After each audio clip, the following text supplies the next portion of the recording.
نحمدہ ونصلی علی رسولہ الکریم اما بعد فاعوذ باللہ من الشیطان الرجیم بسم اللہ الرحمن الرحیم رب اشرح لی صدری ویسر لی امری واحلل عقدۃ من لسانی یفقہوا قولی۔ السلام علیکم ورحمۃ اللہ وبرکاتہ۔ صراط مستقیم میں آپ سب کو خوش آمدید۔ پچھلے سبق میں ہم نے پڑھا تھا کہ اللہ تعالیٰ فرماتے ہیں کہ کوئی بھی چیز ایسی نہیں ہے جس کے خزانے ہمارے پاس نہ ہوں، اور اسے ہم اپنی جانی پہچانی مقدار کے مطابق ہی نازل کرتے رہتے ہیں۔ پھر اللہ تعالیٰ فرماتے ہیں کہ ہم پانی سے لدی ہوئی ہوائیں بھی بھیجتے ہیں، پھر آسمان سے پانی برسا کر اس سے تمہیں سیراب کرتے ہیں۔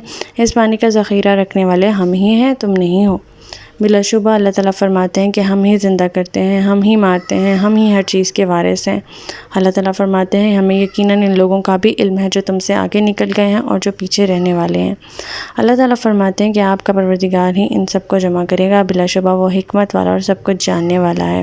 ہمارا آج کا سبق آیت نمبر 26 سے لے کر آیت نمبر 30 تک ہے، تو آج کا سبق شروع کرتے ہیں۔ بسم اللہ الرحمن الرحیم۔ وَلَقَدْ خَلَقْنَا الْإِنسَانَ مِنْ صَلْصَالٍ مِّنْ حَمَائٍ مَّسْنُونٍ۔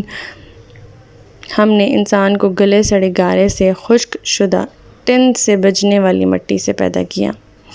مٹی کے لیے عربی زبان میں عام لفظ جو استعمال ہوتا ہے وہ تراب کا ہے، جو ہر طرح کی مٹی کے لیے بولا جا سکتا ہے۔ پہلے بھی ہم سورہ آل عمران میں اس کی ڈیٹیل پڑھ چکے ہیں، دوبارہ یہاں وضاحت کر دیتی ہوں۔ انسان کے پتلے کی ساخت میں مٹی کے جن اقسام کا ذکر قرآن پاک میں آیا ہے وہ کون سی ہیں؟ 3، یعنی گیلی مٹی یا وہ خشک مٹی جس میں پانی ملایا ہو، 3 لازب چپکدار گیلی مٹی، چکنی مٹی۔ اس کے بعد اس مٹی کو حماء مسنون کی شکل دی گئی، یعنی ایسی مٹی یا گارا جو گل سڑ کر سیاہ رنگ کی ہو گئی ہو اور خمیر اٹھ رہا ہو اور بو پیدا ہو رہی ہو۔ ایسی ہی مٹی سے آدم کا پتلا بنایا گیا، پھر اسے حرارت یا آگ میں اس قدر تپایا گیا کہ وہ کھنکھنانے سے کھن کھن کی آواز پیدا کرتا تھا۔ اس مٹی کو ہم کہیں گے سلسال، اور سلسالن کالفجار کا نام دیا گیا ہے اکثر مقامات میں، جس سے معلوم ہوتا ہے کہ آدم کی پیدائش میں غالب عنصر مٹی ہی تھا۔ آیت نمبر 27۔ وَالْجَانَّ خَلَقْنَاهُ مِن قَبْلُ مِن نَارِ السَّمُومِ۔ اور جنوں کو اس سے پہلے ہم آگ کی لپیٹ سے پیدا کر چکے تھے، یعنی جنوں کی پیدائش جو ہے وہ انسان کی پیدائش سے بہت پہلے ہو چکی تھی۔ اس آیت سے یہ ثابت ہے۔ جنوں کو ایسی آگ سے پیدا کیا گیا ہے جس میں ہوا ملی ہوئی تھی۔ سموم بمعنی سخت گرم ہوا، یعنی اتنی گرم ہوا جو آگ جیسی گرم ہو اور ہر چیز کو جھلاس کر رکھ دے۔ اب اس سے معلوم ہوتا ہے کہ جنوں کی پیدائش میں جو غالب عنصر تھا وہ کیا تھا؟ آگ تھا۔ ابلیس اصل میں جنوں کی جن سے تعلق رکھتا تھا، مگر ہر وقت عبادت گزاری کی وجہ سے وہ فرشتوں کی صفوں میں شامل ہو گیا تھا، اور اس کی ڈیٹیل ہم نے سورۃ البقرہ میں پڑھی تھی۔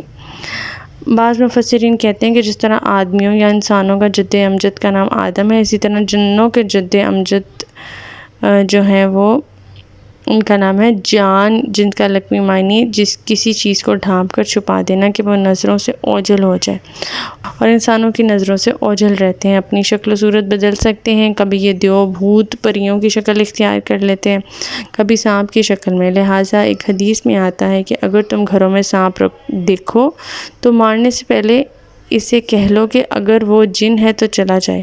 قرآن میں بھی جان کا لفظ سانپ کے لیے استعمال ہوا ہے، اور جان صرف ایسے سانپ کو کہتے ہیں جو عصا کی طرح لمبا اور پتلا ہو۔ آیت نمبر 28۔ وَإِذْ قَالَ رَبُّكَ لِلْمَلَائِكَةِ إِنِّي خَالِقٌ بَشَرًا مِّن صَلْصَالٍ مِّن حَمَاءٍ مَّسْنُونٍ۔ اور وہ وقت یاد کرو جب آپ کے پروردگار نے فرشتوں سے کہا، میں گلے سڑے گارے کی کھنکھناتی ہوئی مٹی سے ایک انسان پیدا کرنے لگا ہوں۔ اب یہاں سے انسان کی تخلیق کا مرحلہ شروع ہو رہا ہے، اللہ تعالیٰ ہمیں اگلی کچھ آیات میں بتائیں گے۔ آیت نمبر 29۔ فَإِذَا سَوَّيْتُهُ وَنَفَخْتُ فِيهِ مِن رُوحِي فَقَعُوا لَهُ سَاجِدِينَ۔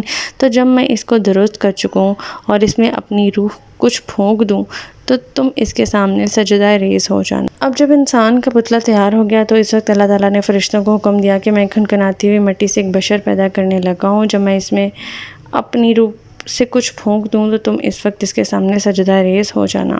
روح پھونکنے سے مقصد یہ تھا کہ اللہ تعالیٰ کی صفات کا ہلکا سا عکس جو ہے وہ انسان میں پیدا ہو جائے، اور انسان کو جو دوسری تمام جانداروں سے زیادہ عقل، تمیز، قوت، ارادہ، اختیار، مختلف اشیاء کے خواص معلوم کرنے کا علم ہے، وہ سب کچھ اسی نفخے کا نتیجہ ہے۔ اسی بنا پر اللہ تعالیٰ نے انسان کو زمین میں اپنا خلیفہ بنایا ہے۔ آیت نمبر 30، فَسَجَدَ الْمَلَائِکَةُ كُلُّهُمْ أَجْمَعُونَ، چنانچہ سب کے سب فرشتوں نے آدم کو سجدہ کر لیا۔ تو ہمارا آج کا سبق یہیں تک تھا۔ اللہ تعالیٰ سے دعا ہے کہ اللہ تعالیٰ قرآن پاک کے احکامات پہ ہمیں عمل پیرا ہونے کی توفیق عطا فرمائے۔ اللہ پاک ہمیں ہدایت دے کہ جس کے بعد گمراہی نہ ہو۔ ربنا لا تزغ قلوبنا بعد إذ هديتنا وهب لنا من لدنك رحمة إنك أنت الوهاب۔ سبحانك اللهم وبحمدك أشهد أن لا إله إلا أنت أستغفرك وأتوب إليك۔ السلام علیکم ورحمۃ اللہ وبرکاتہ۔